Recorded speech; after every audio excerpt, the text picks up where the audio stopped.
Já vamos começar a estudar a partir de hoje o que seria a terceira parte do livro Tânia, que se chama Igeret HaTeshuvah, a carta da Teshuvah.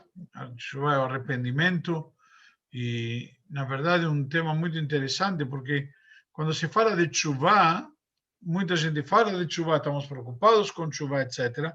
Só que Teshuvah é um conceito muito profundo e muito interessante. O que significa Teshuvah, como se faz Teshuvah e como Hashem aceita a Teshuvah. Então, eu vou, não sei se vocês têm os livros em português, eu tinha oferecido na época a coleção, mas Marcelo, você tem aí a coleção não tem do Tânia completo? Acho que você veio pegar aqui, não? O terceiro... Hoje, desculpa te interromper, Heber. Sim. Já interrompendo. Hoje tem o Vestinanta, o aplicativo do Vestinanta é de graça agora. Os livros não, o aplicativo é de graça. Sim, eu sei isso, mas eu não sei se no aplicativo, na verdade eu vou verificar isso, se dá para pegar o antigo. Entendeu? Se dá para pegar todo que é anterior. Tem tudo que é anterior. Está tudo arquivado lá. Está tudo arquivado, então vamos esperar um segundo, vou avisar aí, vou ver se consigo compartilhar com vocês. Bom, não estou conseguindo abrir aqui no meu, não sei o que está acontecendo. Vamos ao que interessa. Então, o terceiro livro chama Igeret HaTeshuvah, que seria a Carta do Arrependimento. Só para dar uma introdução, na verdade, Teshuvah, arrependimento, tem uma força muito grande. Por quê? Porque Teshuvah consegue corrigir o impossível, entre aspas.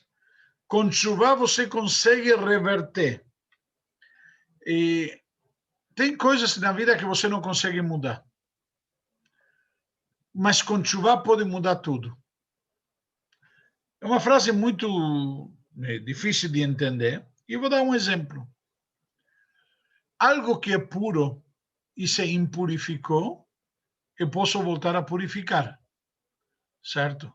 É difícil, não é tão fácil, requer muito esforço, muita dedicação, mas principalmente quando nós falamos de Teshuvah, talvez eu não consiga corrigir as consequências dos meus atos, mas eu posso me corrigir. A Teshuvah tem tanta força que, inclusive, aquilo que fizemos mal pode se corrigir ao ponto que se torna algo positivo. É como se você tivesse um saldo devedor no banco e não é que o gerente diz, sabe o quê? Eu vou quitar a tua dívida. Mais e mais profundo ainda. Se você está devendo 5 mil, você passa a ter 5 mil positivo. Não é que zerou. Ou já na prática, quanto te deu? Não te deu 5. Te deu 10 mil. Por quê? Porque aumentou muito mais. O poder, a força da Teshuvah, uma Teshuvah completa, uma Teshuvah plena, é tão forte que ela consegue fazer muito mais. A força dela é muito maior. Então, na prática, nós podemos simplesmente analisar, cada um de nós, com muita alegria, com muita força, que quando podemos fazer Teshuvah, temos duas etapas, podemos dizer. Uma etapa onde nos perdoam, e um nível muito mais profundo, mais elevado, muito mais difícil, mas é quando não somente nos perdoam, ao contrário, tudo que fizemos negativo se transforma em positivo. Famosa história, conhecida história do Rav Levi Yitzhak de Berditchev, que numa oportunidade encontrou um Yehudi, ao qual ele se aproximou e disse que ele tinha inveja dele. Um Yehudi que não cuidava nada, estava muito distante, etc. E aí, naquela ocasião, o homem falou, Rebbe, o senhor tem inveja de mim? Como pode ser? Imagina, o senhor é um tzadik, eu sou um pecador, vamos dizer assim. E o rabino respondeu, mas imagina você, quando você fizer Teshuvah, e chegar no nível de uma tshuva profunda, onde, conforme está escrito, Zdonot na'asolo kezchuyot, mesmo aquilo que ele fez propositalmente contra, não acidentalmente, propositalmente, certo? Como se diz em Shafzeluches, ele fez de propósito, e mesmo isso, que era contra ele, se transforma em algo positivo. Então, com certeza que isso daqui traz um mérito muito maior, é um ponto muito grande que a Teshuvah pode nos dar. Ou seja, quando você acha, se você estava, que porque você errou, vamos dizer, você fez algo errado, você poderia mudar e transformar em algo muito maior, muito superior, muito mais elevado. Então, vemos aqui justamente que o poder que tem a Teshuvah de fato. Eu vou dar um outro exemplo muito interessante. Se Marcos pode comentar, eu vi que levantou a mão, só você liberar. Não, eu sei, mas eu não quero, eu quero falar na hora que você autorizar, porque não quero interromper no meio. Então, por isso que eu liguei, só estou dizendo, por isso que eu abri o microfone. Isso acontece também só no mundo espiritual, né, Heber? Porque no nosso mundo aqui,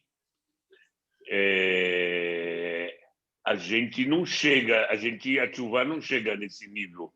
Porque um vaso trincado, mesmo que você pinte ele, o trinco está lá, que você já deu esse exemplo várias vezes. A gente perdoa as pessoas, mas a gente, querendo ou não querendo, nunca esquece totalmente tudo, porque está ali dentro da gente. Então, essa Teshuvah plena, que é onde você passa, em vez de ser devedor, você está em crédito, que eu entendo isso, que um tzadik não tem o mesmo problema que um Baal Teshuvah, porque eu já comi carne de porco, eu já fiz um monte de besteira e sei quanto eu gostava daquelas porcarias, e negar isso hoje, eu sei quanto é difícil. Então, para mim, é muito mais difícil do que para um tzadik. Posso até entender, mas é isso que eu queria entender, porque no mundo nosso aqui, a gente não consegue essa Teshuvah desse nível. Bom, é uma muito boa pergunta, eu vou te responder.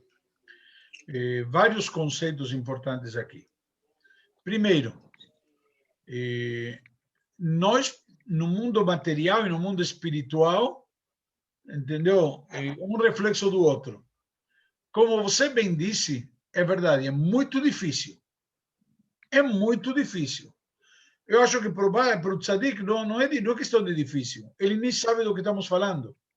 Uma vez que ele nunca experimentou, ele não sabe do que estamos falando, então não é uma questão de que para ele é difícil ou para ele é fácil.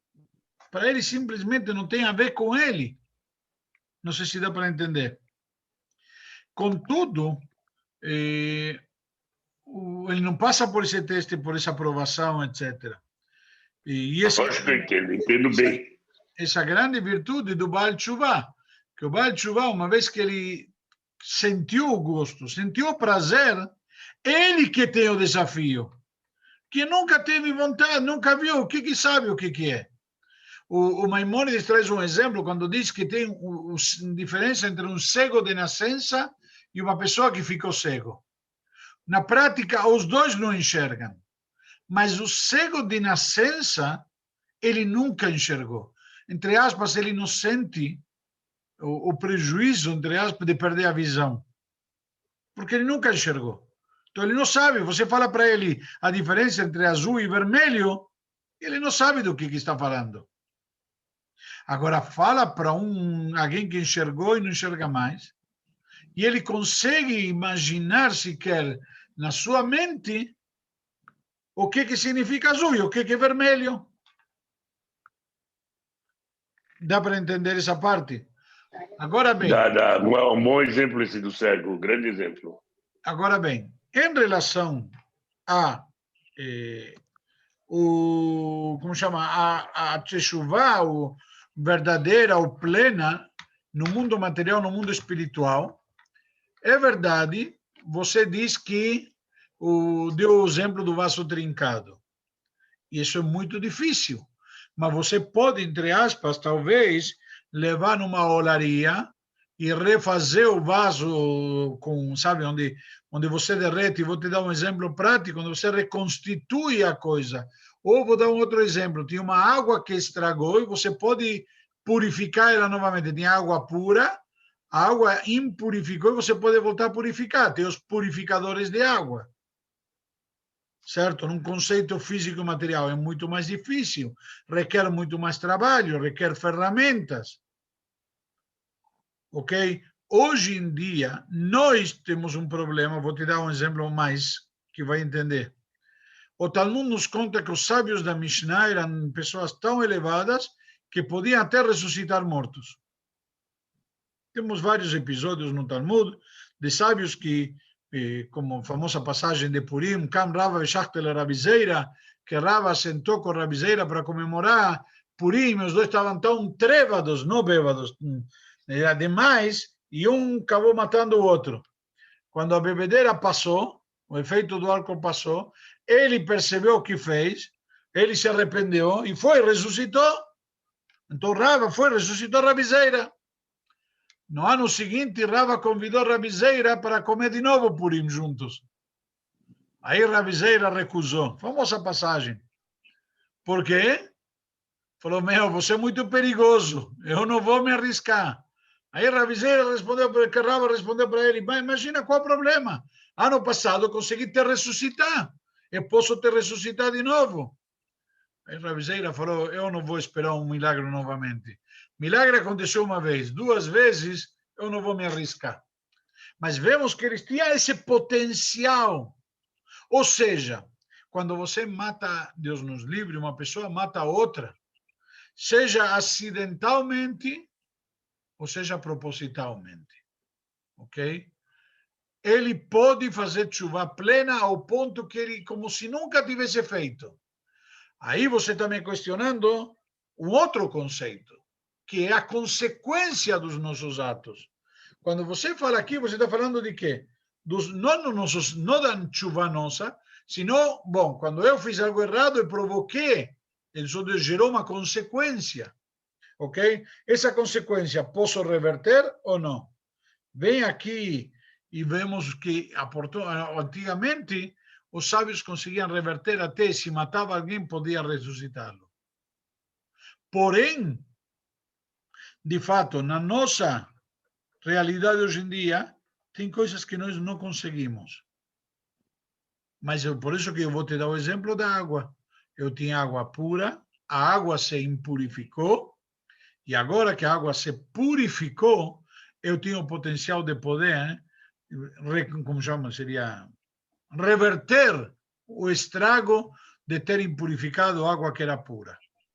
Este exemplo nos mostra que a Teshuvá também pode atingir, pode afetar e pode provocar mudanças no mundo físico e material também. Às vezes não depende de nós, às vezes sim. Entendeu? Então, hoje em dia, talvez são parte das limitações, como você falou, o exemplo do vaso, o exemplo de matar alguém. Eu posso fazer chuva que eu nunca mais vou voltar a matar alguém. Deus me livre de matar alguém, não de fazer chuva. Mas o conceito é que a gente pode fazer chuva plena. A gente pode reverter mudar nossa personalidade, mudar o nosso ser, condicionar, mudar até quase natureza, porque, como Rambam mesmo explica, erguel na'aseh teva, algo que você adquire um hábito e se transforma na tua natureza. Então, simplesmente o hábito de fazer as coisas certo e deixar de fazer as coisas erradas, isso automaticamente pode se transformar numa nova natureza. Teva Sheini, uma segunda natureza da pessoa. Então, é verdade. O gato, que é a famosa história com Rav Yonatan Eibschitz, que ele foi uma vez para o Kaiser, era muito chegado e surgiu uma discussão se dá para mudar a natureza dos animais ou não. E aí ele falava que não. Aí como chama? O Kaiser chamou um dos, sei lá, feiticeiros, dos outros caras aí, que ele falava que ele conseguia mudar a natureza. E aí cada um tinha um tempo para provar isto, e o Rav Yonatan Eibschitz não deu muita importância, pelo menos assim como conheço a história. Em resumo, quando chegou a data H, o outro cidadão ia provar que ele mudou a natureza. Rav Yonatan Eibschitz fumava um tipo de cachimbo e ele tinha a tabaqueira dele. E quando ele pegou da tabaqueira dele um pouco de tabaco para fazer o cachimbo dele, para colocar o tabaco no cachimbo, então, sem perceber, um ratinho entrou dentro da tabaqueira e ele foi embora com a tabaqueira no bolso. No dia ele ficou assim. No dia seguinte, quando ele foi para o palácio do Kaiser, então o Kaiser falou, bom, agora vamos mostrar e vamos provar que dá para mudar a natureza. E aí, o outro homem trouxe um gato vestido com um fraque tipo de, sabe, de metre, sabe, todo fino, e com uma bandeja na mão, e na bandeja tinha algumas taças, e o gato andava de duas patas, todo ereto, e na patinha, que seria a mão, carregando uma bandeja e mostrando para as pessoas como o gato pode carregar uma bandeja e levar para as pessoas, e em 2 pés. Ele mudou a natureza. Rav Yonatan Eibschitz viu isso e falou, puxa vida, o que eu vou fazer agora? Como que consigo? De repente, ele saiu um pouquinho para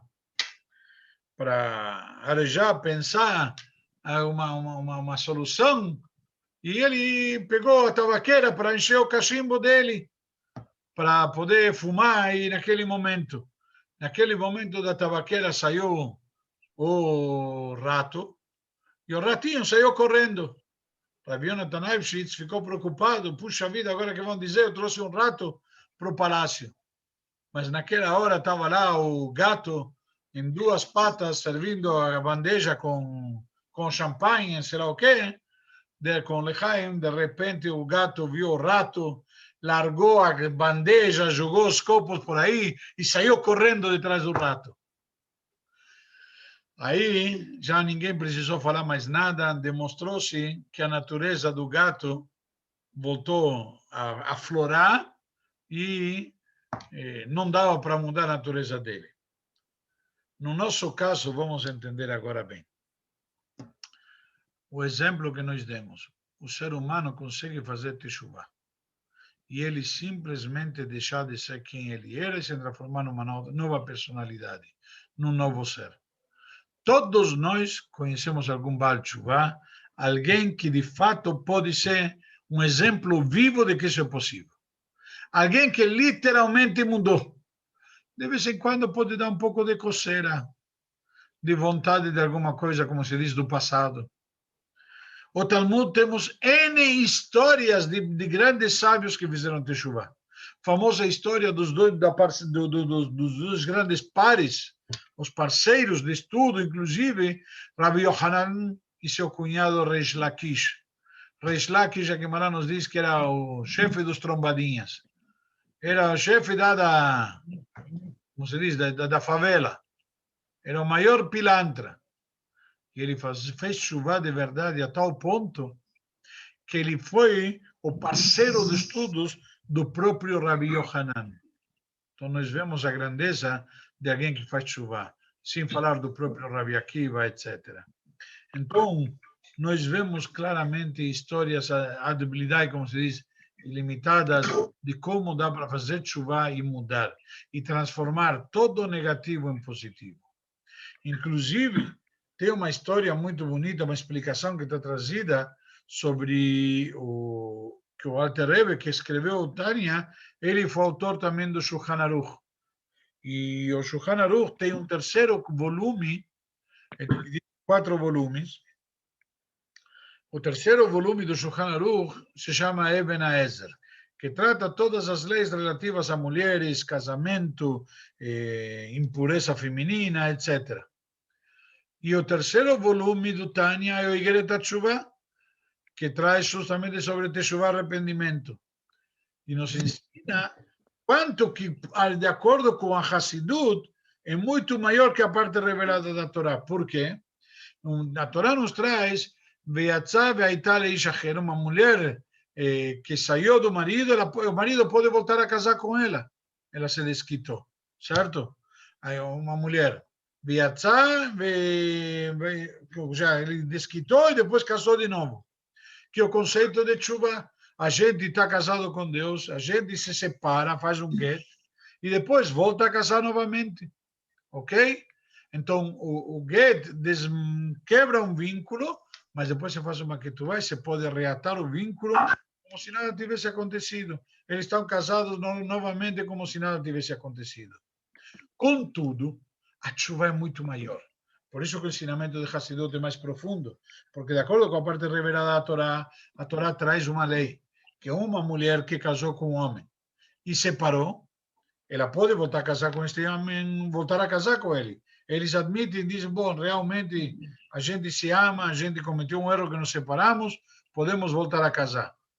Contudo, a Torá nos traz que se esse homem, perdão, se essa mulher que separou do primeiro marido, ela foi e casou com um segundo marido, ela não adianta, se ela separar do segundo marido, ela nunca mais poderá voltar a casar com o primeiro marido. Se ela foi e teve com outro homem, ela não pode voltar a casar com o primeiro marido. Porém, isso é uma regra na parte revelada da Torá. De acordo com a parte mais profunda da Torá, o exemplo de Teshuvah nos mostra que é muito maior. Por quê? Porque se o homem que estava casado com Hashem para com Hashem, vai fazer idolatria ou qualquer outro tipo de haveira de transgressão, de distanciamento, se afasta de Deus, inclusive troca Deus por outro Deus, que seria o conceito de um divórcio, e ela procurou um outro Deus, um outro marido, ela pode fazer teshuvah e voltar para o seu primeiro marido. Ele pode voltar tranquilamente, voltar para o homem, para o primeiro marido que casou com ela, literalmente, com Hashem. Hashem sempre nos aceita quando fazemos teshuvah. Hashem não existe em davar o med bifnei a teshuvah. Mesmo que está escrito aquele que fala vou pecar e me arrepender, de forma deliberada, não adianta, não alcança ele para fazer teshuvah, ele não consegue fazer teshuvah de todos esses erros que ele fez. Contudo, na hora que ele faz teshuvah de verdade, mesmo que está escrito que não adianta fazer teshuvah, mas ele faz de verdade teshuvah, Hashem acolhe ele de braços abertos. O exemplo prático e simples. Simplesmente um pai que briga com o filho, e o filho aprontou, sei lá o que fez, e o filho vai embora e não quer saber mais nada do pai. E o pai não quer saber mais nada do filho. Mas na hora H, vamos ver, quando o filho volta sincero, arrependido, quando o filho volta e fala, pai, de coração, te amo, sei lá o que, me desculpa, o pai amolece e aceita o filho de volta, como se nada tivesse acontecido. Assim também Hashem, nosso Pai, ele nos recebe de braços abertos. Essa força, o poder da teshuvah. A teshuvah, ela consegue nos dar a chance de abrir as portas, os canais para todos nós, sempre em todo momento. E aí termino respondendo, Marcos, sim, tanto no aspecto físico como no aspecto espiritual. Tanto no mundo físico como no mundo espiritual. Em ambos podemos fazer teshuvah. É difícil, é verdade. É fácil falar e difícil fazer. Principalmente quando a gente está frente às mesmas tentações e as coisas aí, e você teoricamente não tem nada que te impede de errar e pisar na bola. Entendeu? Não é que não tenho condições, não. Tenho condições, tenho oportunidade, mesmo assim eu faço questão de me corrigir e de não cair de novo em tentação e ser fraco. É muito difícil, mas é possível. E quando a pessoa faz isso e tem todas as condições e ele se sobrepõe, ele é um verdadeiro Baal Teshuvah, um Baal Teshuvah de verdade, mas vamos ver que tem processos, tem etapas no meio. Só o fato da decisão dele decidir, não vou fazer mais, não vou mais errar e pisar na bola, ele já, com isso, adquire um novo status, ele já é considerado por Hashem como um Baal Teshuvah, já, isso daí já dá para ele um mérito muito especial. Que o bom Deus nos dê a oportunidade de a gente se aproximar do nosso Criador sempre, cada vez mais e mais. A gente não precisa se afastar para se reaproximar, sino que nunca nos afastemos, ao contrário, cada vez nos aproximarmos mais e mais até a iminente e breve revelação de Mashiach, se Deus quiser. Alguma pergunta? Não, não é uma pergunta, só vou fazer um comentário que foi muito bom. Eu viajei aí no teu, você deu um exemplo da água, e eu viajei um pouco, que estava muito bom as explicações, os exemplos e isso daí. A Torá e a água, elas têm a similaridade, eu não sei explicar como um paralelismo. Paralelismo. Então, a pureza da água, você tem a pureza da Torá. Então, da água se impura, fica impura, você consegue realmente, você hoje, toda a água que nós tomamos, ela é reciclada, ela é purificada. Porque ela vai para o esgoto, depois ela é purificada e volta de novo.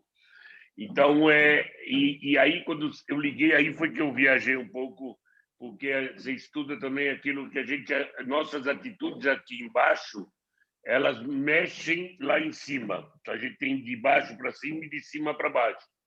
Então, quando você faz a tchuvá, a gente consegue fazer alterações lá em cima, pelo que eu estudei. E aí vai o exemplo da água. Tem alguma... E que justamente isso. Todo o conceito da chuva é no mundo espiritual, isso é óbvio. Que de aqui para cima, de baixo para cima, ou seja, nós afetando mundos superiores. Contudo, o que eu quis te demonstrar com o exemplo da água, que também no mundo físico e material podemos corrigir. Também no mundo físico e material conseguimos reverter as coisas. Que não é que trincou o vaso e não tem solução. Muito bom. Muito talvez você, eu, não tenhamos e não saibamos que existem recursos para fazer sumir o trinco.